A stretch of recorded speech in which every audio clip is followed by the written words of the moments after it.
Hey, what's up, everybody? This is Dr. Jeff Moore, currently serving as the CEO of ICE. Before we deliver this episode for you, we got to give a shout out to our show sponsor, Jane, which is a clinical management software and EMR.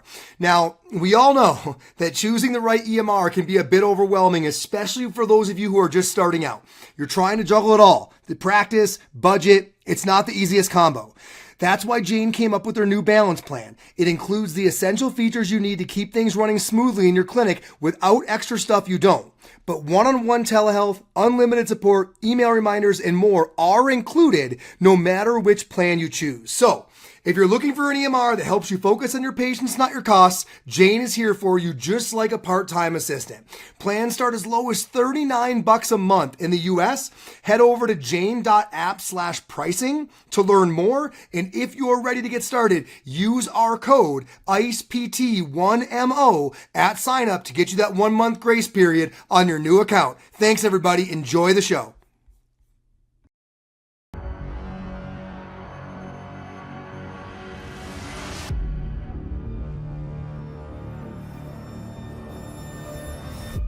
Trisa, why do people need to go to Detroit Lakes? What would someone see from out of town that would bring them to this small abode of yours? Detroit Lakes, I would say, is a complete hidden gem. Okay. In the sense of we have 10,000 lakes in just our town. Not actually, obviously, but that's how it seems. Yeah.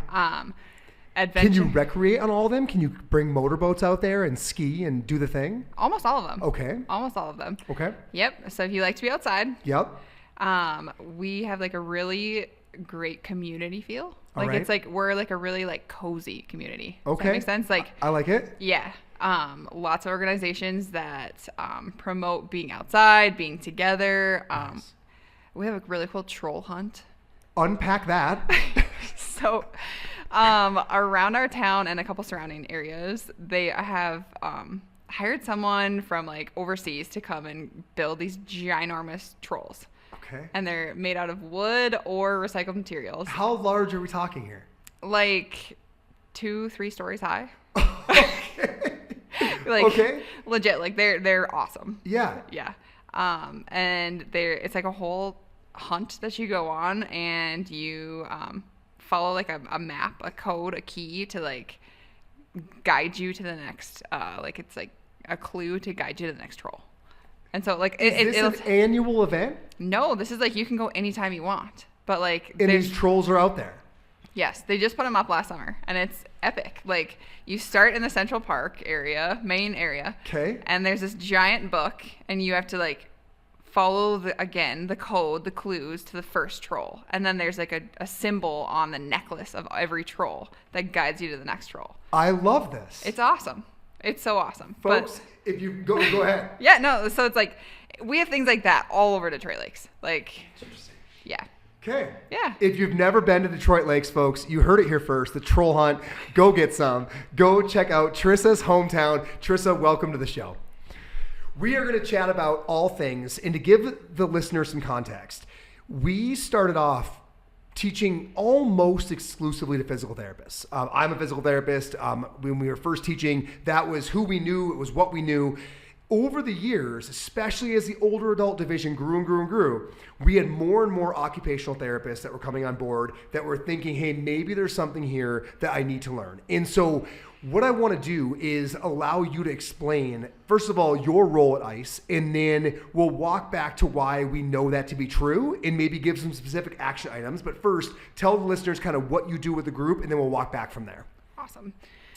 So for about a year now, I've been a teaching assistant with the older adult division of ICE. And so get to help out with the level 2 online course and then travel around and help with the live courses. And it's just so epic. Love that. Yeah. So you're an occupational therapist. Yep. I guess describe the difference, just really high level first, before we talk about schooling, between how you see occupational therapy and physical therapy, maybe how everybody else sees it, maybe how you see it, but just discuss a bit the difference of the two professions. So occupational therapy, we use occupation as our intervention at all times. So if someone wants to get better at getting dressed in the morning, then we will do that. Yep. But it's how we do that that needs to be changed. That's where ICE comes in. If someone wants to go skiing, okay, well, how are we going to leverage that occupation to get them to their goal? I would say the difference that we see from like the OT side of things is physical therapy maybe sometimes is more leans on like the exercise side of things, whereas we lean on the occupation side of things. But ultimately, we have the same goal. We want function. We want independence. We want people to just crush their goals. Yeah. Unfortunately, what's a misperception is that OTs do things like ADLs and do them poorly, or just have people do them, but don't actually leverage anything to improve anything, just participate. Or we get siloed and we only treat upper extremity, which is completely false. So that's a big misperception. So first of all, you said occupation, then said skiing. So with occupation, we're talking pretty broad, not necessarily somebody's job, but someone's activity they want to be a part of. Yes. Yep. So what makes an occupation is anything that provides someone with meaning and purpose throughout their day. So in occupational therapy, we have 9 occupation categories. Everything from activities of daily living, which is your dressing, toileting. It also includes functional mobility. Yeah. All the way to health management, which is exercise, understanding your diagnosis, your disease, your just general wellness, all the way to sleep and rest, getting ready for bed, sleeping, good quality rest, work, education, play, all the things. Okay. So anything that has meaning.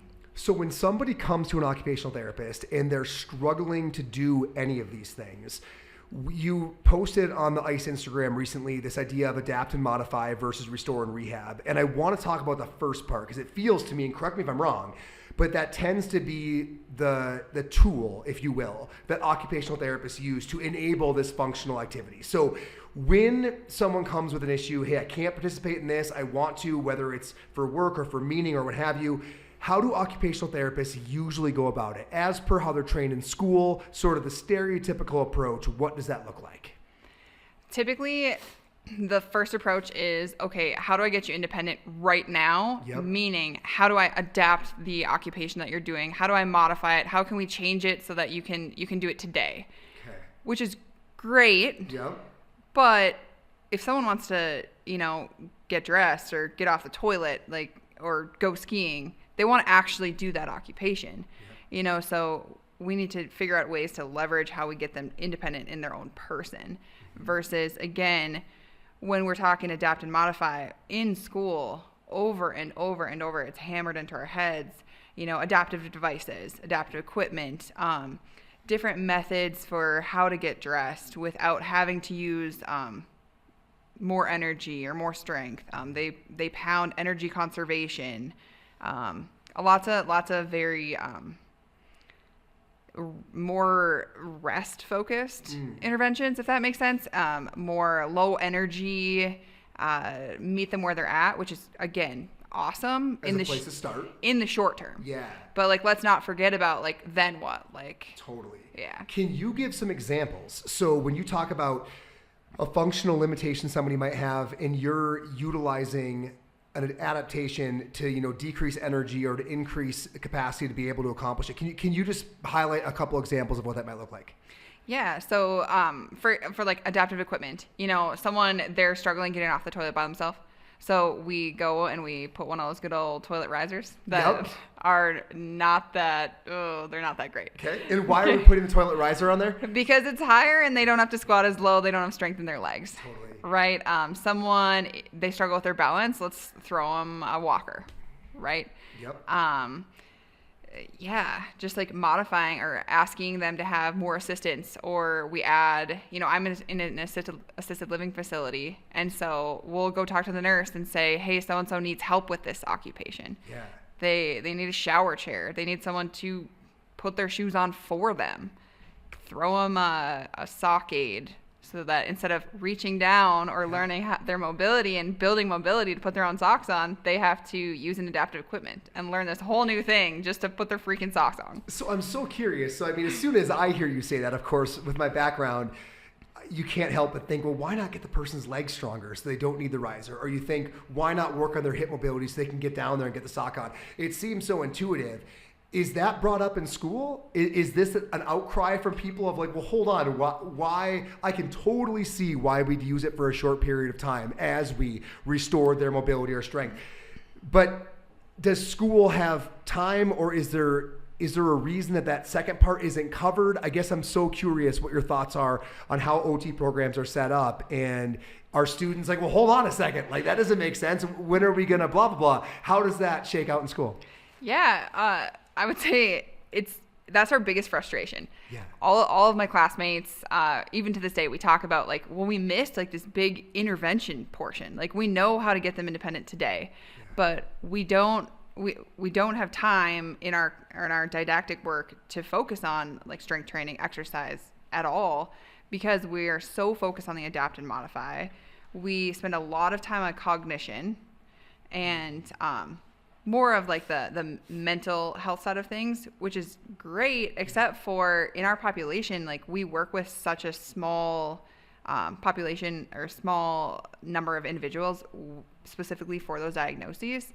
And then they send us out into the real world, and we're supposed to know how to help someone get stronger, how to help someone with their diagnoses, with their injury and post-op, and we don't have that training. We have no education in OT school on exercise, like selecting exercise.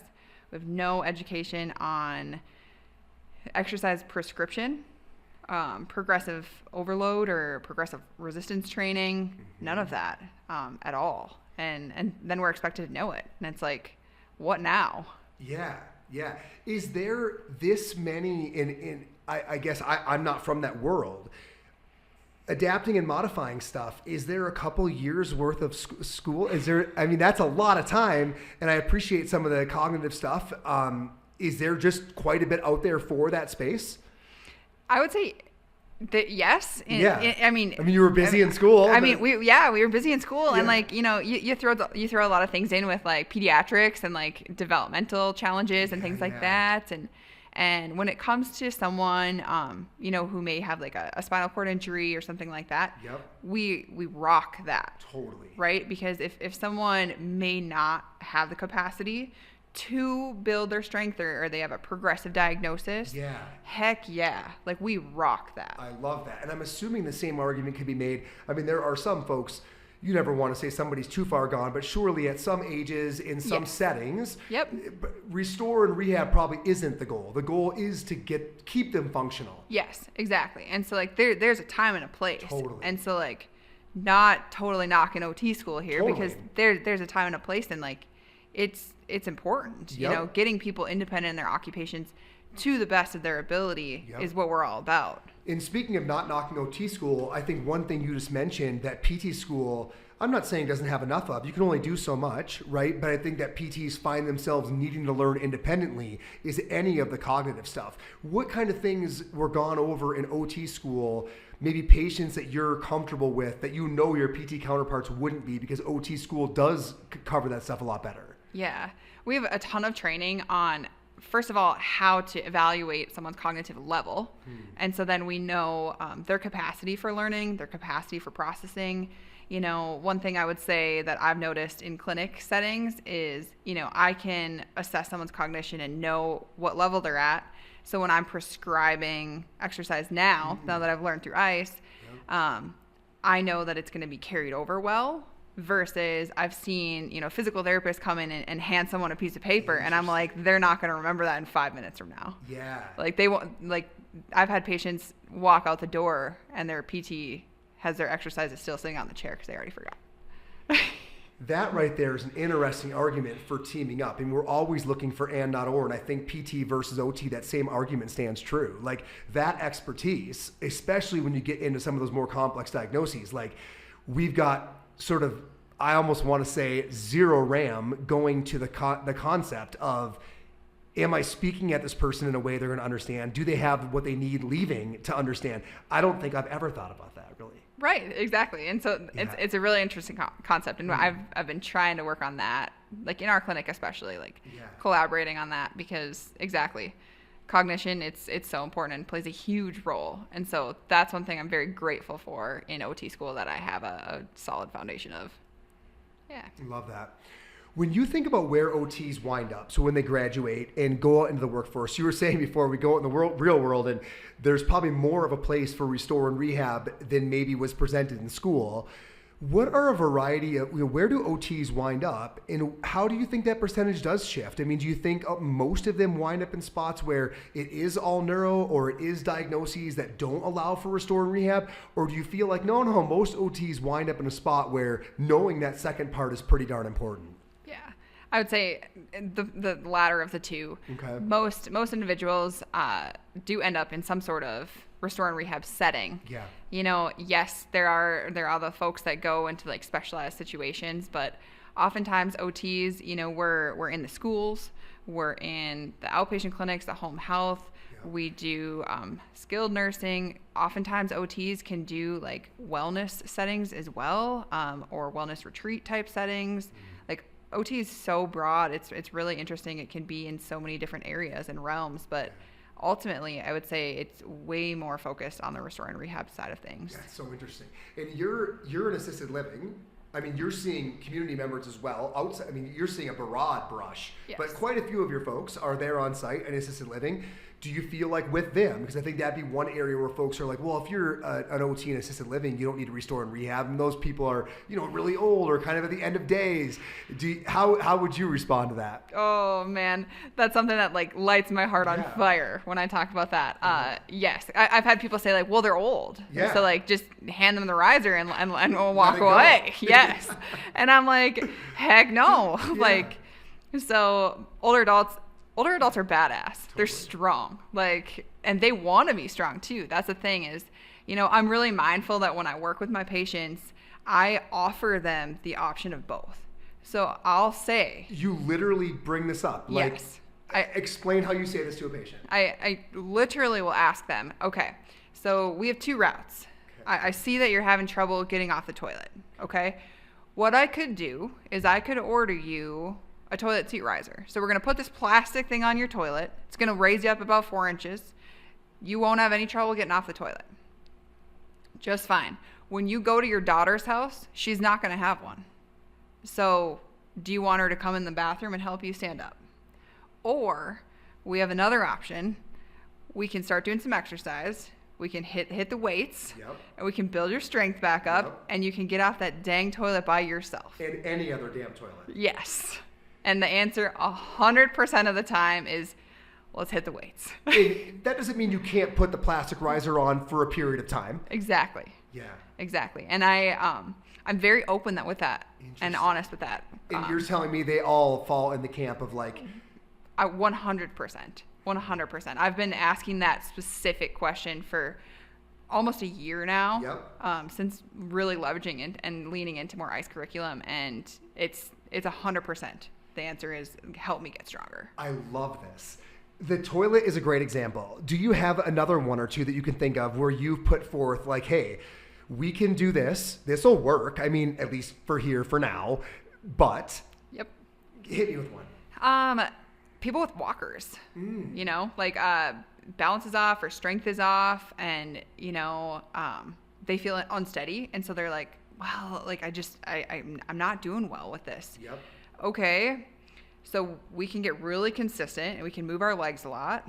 I noticed that your physical activity has decreased a lot, so we can either start hitting it hard here and going for walks daily and doing all the things, or you know, we can get you the walker and we can, you know, you can start using that more consistently, and everyone's like, I don't want that thing. I don't want that I don't want that thing. Yeah.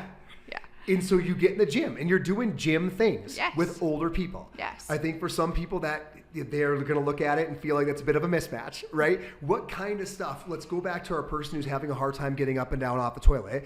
I mean, how old was that individual estimate, you know? 88. Okay. So we're pushing 90. Oh yeah. What kind of things are we realistically doing in the real world with a nearly 90-year-old who wants to improve that, what could be looked at as squat capacity of getting up and down off the slow toilet? Yeah. We start with, honestly, we'll do some reps, like from a raised surface, you know, box squats. Yep. Start with that. building, strength at a higher range. And then we'll progressively lower the surface. Okay. Goblet squat holds. We will do things like sled pushes. Sled pushes. Yeah. Oh yeah. Okay. Hell yeah. She can build up to, we do like 132 to 178 pounds sled pushes, lunges.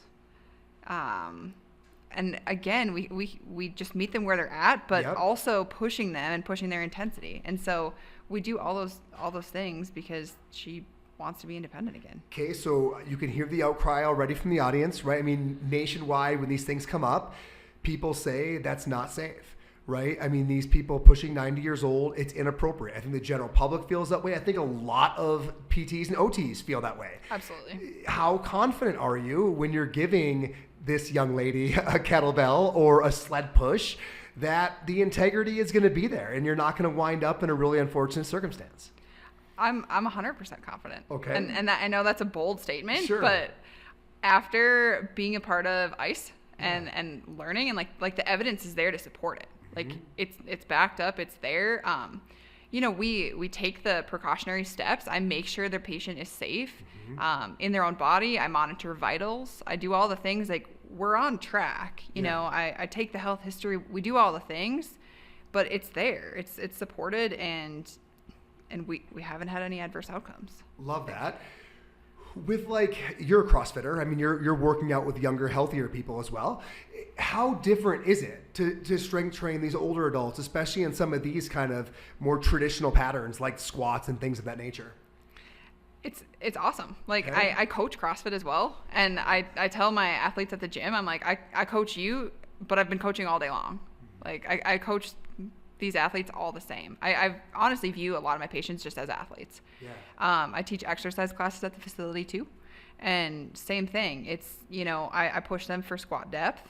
I push them I'm a standards girl for in the CrossFit world, if you're aware of all the standards. And I push that for these older adults too, and again, what's been really awesome is through the older adult course specifically, learning the continuum of how to start with someone, just introducing the exercise and then progressing them towards that independence, towards that movement like you would see in the gym. Yeah. How much education on, because when I think about someone who's on in years, just overall recovery, hormonal stuff, might take a bit longer. Think about nutrition. I think about sleep. Are you finding a need to come alongside these folks in that capacity as well? Or do they kind of figure that out on their own? I'm sore, I'm going to rest. How much actively are you engaging in that space? Extremely active. That's our first conversation. Interesting. Always our first conversation. Okay. How's your hydration? It's always not enough water every single time. How's your protein? Yep. And we talk about those things, and we don't just say you need to go drink one of those, what are they, Ensures? Ensures. Oh man, no one likes those things. Nobody likes those things. They're I don't want to drink this chalky liquid. Totally. So we talk about ways to prepare protein, ways to get protein in their diet. We even leverage protein powders, things like that. Yeah. But we talk about sleep, we talk about rest. We talk about how movement is going to help you feel less sore, but you're going to be sore. We do a lot of education on the difference between pain and soreness. Yep. That's huge. That is huge. For some of these people, they'll say to me I was strong my whole life because I worked on the farm. I've never done exercise. I had a 99-year-old who has never done exercise and then is sled pushing with me. And he's like, this is freaking cool. Yeah. What do you say with that pain soreness conversation? Because you're right, that can be one where it can get somebody off the tracks. I mean, if they feel I did damage, that person's not re-engaging. No. What does that conversation actually sound like? What are some of the buoys you set, or how do you frame it? Yeah. I frame it in the sense of, you came into me and we have pain. Typically we have pain on board when we start. That's when I see the people. And so I say, okay, know this feeling right now. Okay. And then if tomorrow you wake up and your muscles are hurting, okay, I want you first to go for a walk. Just move and see if it improves. And typically that's, then they can understand the difference there. Yeah. That also goes with I'm not hitting these people with a 132-pound sled push day one, right? Dustin and Christina talk about all the time in the older adult division about intentional underdosage. Unpack that a little bit. And so, so our first few sessions, I'm introducing exercise to these people that have been on this planet for 70, 80, 90, 100 years, and so I'm introducing this new concept. And so it's going to look like occupation in my realm. And I'm going to get them, okay, we're just going to stand up and sit down from the toilet. And we're just going to do that. No weight. You can use your hands. That's just fine. But we're just going to move. And then we keep it really light. We keep it low intensity. The first 1, 2, maybe 3 sessions, people start feeling better. Okay, let's just test the waters. Why don't you just try this? And I'll hand them a weight. And then as you hand them more weight and more weight, it's really an awesome experience to see their face start to light up. And like they start to believe in themselves, and then all of a sudden, I throw an AMRAP set at them, ask them, do as many as you can, and suddenly they're like, I can do one more. I can do one more. And you like pull out this like inner competitor inside of these people, and it's like it's inside all of us. So it's cool to just be like have the opportunity to pull that out of people. So early on, you're intentionally underdosing from like a resistance perspective to avoid that, oh my gosh, something really feels like we overdid it. But then building as they're getting more hip to it and getting a little more competitive, how on the far end, how aggressive are we getting? I mean, when someone's been there for a month or two, I mean, what percentages of max or RPE, where are we pushing towards? We're hitting that 8, 9. We're going for, I'll hit a 3-rep max with people all the time. And honestly, and they love it. They ask for it. Like, that's what's really cool is, we're trying to change the whole perspective of older adults because like they want it too. Yeah. So yeah, it's awesome. Are your colleagues on board with this? Are they looking at you like you've got 7 heads? I mean, 3-rep max for an 88-year-old is a scene, to say the least. Oh yeah. It took a while. It took a while. I still have some people, I'll have patients going up and down the stairs, and there'll be like care specialists or CNAs in the building that just don't know me yet, or they're new, and they'll be like, oh, stop that. You're gonna make them fall, or don't let them fall, or whatever. And I'm like, I'm the advocate of like, back up, just watch. And that's been really cool. So yeah, I get looked at like I have 6 heads a lot. I love that. Yeah. Okay, so zooming back out, OT school crushes for adapt and modify. Yes. If somebody's having a hard time doing something, whether it is getting up and down off a toilet, whether it is ambulating with some level of confidence, your ability to access where they are cognitively, what resources they need, what actual adaptive advice or modification is going to help them, and boom, they can do the thing. Yep. The obvious limitation being they can do it with now having this adaptive device if hopefully it's there in any given setting or what have you. Yep. What isn't focused on as much is the second half that we're calling restore and rehab, where we say, hey, feel free to use this for a while to get back doing what you're doing. But like you said, given the option, 100% of your patients say, I don't want to need this. I want to be able to do it. In the ICE curriculum, because that's where you found a lot of this stuff, what specifically did you learn that you didn't learn in OT school that gave you the confidence to begin to restore and rehab when at the beginning you were only really prepared to adapt and modify? Everything. I would say exercise selection in the sense of what I can do, they can do too. It just looks different. What I can do. Give us a few examples. So, squats, deadlifts, loaded carries. And then I started realizing, when I'm looking at all these exercises, the squat, the deadlift, the carry, the overhead press, what you learn in the older adult course and a lot of the ICE courses is, if you really think about it, these are the occupations people are doing. Deadlift. Well, they're deadlifting all day long if they have to bend over and pick something up. So let's just increase the capacity. So how do we leverage that? They're getting off the toilet. That is squatting.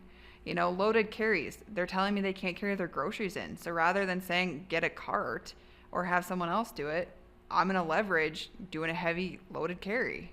And so learning those types of things. really helped fill those gaps a bit. In that population, to decrease some of the fear, even though you're doing the same movement or stuff, are there things that you all do to make it seem much more approachable than maybe what they think a 22-year-old should be doing, not them, in the gym? Yes, absolutely. Two different approaches. Yeah. Depends. So like I work with a lot of people who are very advanced stage dementia. And so I'll put any object on the ground, any object at all. It can be a book. It can be, a coffee pot they have in their apartment, anything. Yeah. And I just say, pick this up.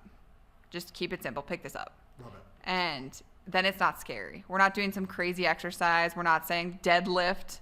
That term alone is like very terrifying for people. Like, what do you deadlift? I don't want to die. Yeah, I'm always worried about that. Right, exactly. And so just keeping it simple. Just pick this up. Then we can leverage, towards like a kettlebell or something like that. Or, I can disguise things. I've put a lot of weights in like a reusable like grocery bag, shopping bag. Yeah. Just put things, throw them in there, weigh the bag, and say, just pick this up. Keep it simple. Love that. If you can make an exercise look like something they do on their daily basis, then people are more likely to do it. Like, you do this all day long. We're doing overhead press. Okay, so how can I load up? Like, I'll load up someone's wrist and we put cups on a shelf. And so we're doing overhead press, but in their mind, they're just putting cups on a shelf. Yeah. So Taking the patterns, making them look relevant and approachable. yes, exactly. I love it. When I see you all doing balance stuff, so kind of getting away from some of the foundational movement patterns and going into like balance, and I'm always, of course, watching the Instagram feed, and you all are always running around, holding things, looking different directions. Can you unpack a bit about maybe what you think balance training is lacking broadly across the country for OTs, because that's your background, and some things that you all add to it to maybe make it stick better or more effective or more real, but unpack the balance space a little bit. Yeah. In school, we get no training on balance. None. We don't address outside of use a walker, modify again. Correct. We don't even touch balance. Nope. Zero education. If someone's falling, like, we'd be more likely to put them in a wheelchair. Yes. That's a heavy statement. It's a very heavy statement. Okay. Very heavy statement. Yes. So in the ICE curriculum, we learn about balance. We learn how to leverage interventions for balance. There's so many different approaches. And one thing that OT can add to that is we take our foundation of cognition and we throw in dual tasking. And so we learn how to do all these different balance interventions with, obstacle courses or sensory challenges, dynamic challenges, all of those different things. And then we throw in, tell me how to make your favorite recipe while we're doing this. While they're doing something. Yes, while they're doing something. Yeah. Exactly. Because they're going to be distracted in real life. Yes, exactly. Someone's going to yell to them from the living room, you know. They're going to be on their phone. Totally. How many people are texting and walking or talking on the phone and walking? So that's huge. So I think we can leverage a lot of those things. And this is not covered at all in OT school. 0%. I didn't talk about balance at all because that's a PT thing. That is a PT thing. Yes. That's fascinating. Considering that you're working with oftentimes older individuals or people who have obvious challenges with balance. Yes. But again, kind of the solution of, well, you could get around in a wheelchair or we could give you a walker. I mean, we could make this safe. Yes. Without changing your physical status. Yes. Or we could change the environment. We can change the environment. Get rid of the rugs. Yes. Open up your pathways. Make it more safe that way. Adapt and modify. Basically put you in a padded room. Totally. Which, again, does work in the short term. It does. But not all rooms are padded. No. If you want to hit the restaurant with your daughter, the restaurant won't be padded. No, it won't be. Falls. The difference between, what do you all say in the MMOA division? It's always kind of prevention versus preparedness. Yes. Unpack that a bit. I think that's unique to MMOA. I think it's maybe unique to what you wouldn't, well, you probably wouldn't have learned it in OT school if you didn't do a lot of balance stuff. I'm assuming falls. Falls prevention. Again, get the room. Pad the room. Always pad the room. If someone falls in the bathroom, make sure we have a pillow. Totally. Yes. Yep. Totally. Yes. Talk a bit about preparedness in the MMOA ICE curriculum. So we unpack and we go through the progression of how to get on the floor and off the floor, aka a burpee, but in a functional stance. Yes. So teaching individuals how to leverage, head to hips relationship, how to weight shift, all of those things, and making the floor less scary. Yeah. So I use it a lot with my individuals now, specifically those with Parkinson's. Like, they're going to fall. Yep. I hate to say that, but they're going to fall. I've had someone come with to me for therapy that's fallen. Like, he said, I've fallen more days than I can count. Whoa. Every single day in the last 45 days or so. Yep. And so, learning how to get off the ground safely, how to fall appropriately. We talk about in MMOA, like, how do you fall safely rather than, don't fall. Well, no one tries to fall. It's going to happen. No one tries to fall. So what are some of the key components? And I see you all with crash pads and all this stuff out. What are some of the fundamentals to falling well? Like you said, if we're going to accept the inevitability of it, what are some of the things that you teach people? Talking about like offloading, and we don't want any like sharp lines, avoiding those foci injuries, not falling out with on an outstretched hand. Yep. How can we, get on our forearms, turn the head so that we're not going to just face plant into the ground, especially our older adults with a lot of kyphosis. Yep. That's a huge one. I have a lot of people when we're getting on the ground, I have to remind, like, turn the head, turn the head, turn the head. Yes. How do we decrease impact? How do we get low? We fall forward. We also fall backwards. Can we tuck our head? Can we roll? Can we slap our arms out to slow our impact? Yeah. So, and people love learning that too, because they're going to fall. And I'm sure you've seen confidence in your patients who now realize if they fall, it's going to be okay. I mean, it'd be so cool to watch someone get up off the floor I've never done this, but I could imagine that if they were terrified to fall and all of a sudden they're doing modified burpees and getting up and down, this is a very different level of empowered patient. Oh yeah, absolutely. It's 100% different level, because now you take, at intake, I ask all my patients, are you afraid of falling? Yeah. Do you feel unsteady when you walk? Yep. All these things. And it's 100%, almost all of my patients are afraid. I don't want to fall. I don't want to break a hip. I don't want to start using a walker if I break my hip. I don't want to do all these things. And then when we take the floor and the floor is no longer lava because we just spend time on it. Totally. Then yes, they're more confident. They are less likely to fall because the floor is no longer scary. We talk about a lot that whole factor of, if you're not afraid of it, then you're not going to be so cautious. Because if we're super cautious, then we're more likely to fall. Very unnatural movement patterns, very guarded. This isn't the way you behaved your whole life. No. But now you're terrified. Yes. So you're moving in a very atypical, unnatural way. Yes. I talk to them a lot about, like myself and like riding my bike. Yeah. I do a lot of mountain biking. Yep. And when I first started mountain biking, I would fall all the time because I was going so slow, and I would hit a rock and I'd fall. But now I'm more confident and I can just go right over that rock. I love that. And so when I put it in those terms for them, sometimes then it's like, it opens their eyes of like, oh, I don't have to go slow. Actually, I should just rock it, go my own pace. Like I always have. Yeah. So I would love to see them look at you that first day where you say, we're going on the floor. I'd love this. I'm assuming a lot of stunned, like, I don't go on the floor. I avoid the floor. Oh yeah. It's yep. That's great. Lots of eyes open. And again, we reverse engineer it. So we practice, if we got to desensitize the knees because they haven't been on the ground in 15 years, that's one of the first exercises I will prescribe in like at eval day, because I need those knees to be ready for when we're going to get on the floor next week or the week after. And so we just like start introducing that, and I put it in their mind so that they are starting to think about the floor, and we can work our way there. But it's so cool to think about this, because I think about the missing gaps in both schools. And we're not knocking the schools. It can only be so long. It's already too expensive. You can't do everything in school. But I love that you all in the MMOA curriculum have come up with things that fill both gaps. Because as you're saying this, like, we didn't do balance, but we certainly did things that if the person couldn't balance would keep them safe. We'd give them the right stuff, or we'd have them sit down, we'd pad the room, all the things, right? But then I think about, from the PT perspective, we did plenty of balance and gait training, but we don't know the cognitive part. We didn't dive into things that are going to allow them to actually retain what we're saying or learning or making them safe. I mean, in the older adult division, you all are really plugging gaps regardless of what school you come from. Yes. I think that's one of my favorite things about this curriculum is that it's for both.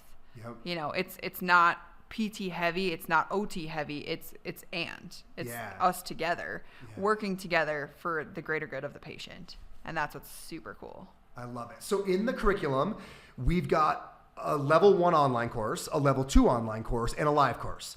For the OT specifically, coming from your background, where would you, if the biggest impact, where would you have them start? What do you think affected you more, or where are you like, oh, you just gotta start here? Ooh, God, that's tough. Okay. That's tough.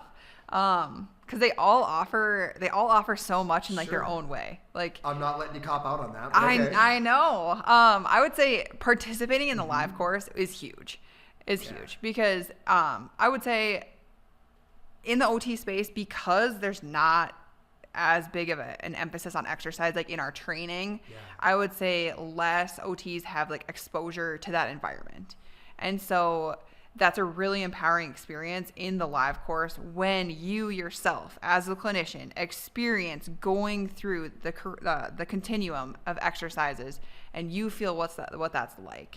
So then you're more likely to leverage that with your patient because you feel confident yourself. I love that. And I love that in the class you all create so many options, right? You've kind of got these avatars of these personas, but like the squat ladder, right? So it gets more progressive. Yes. And you can see in that, ooh, my patient Dawn could do that one, but Roger needs to be there, but Linda could be there. Yes. Like the options are everything. Exactly.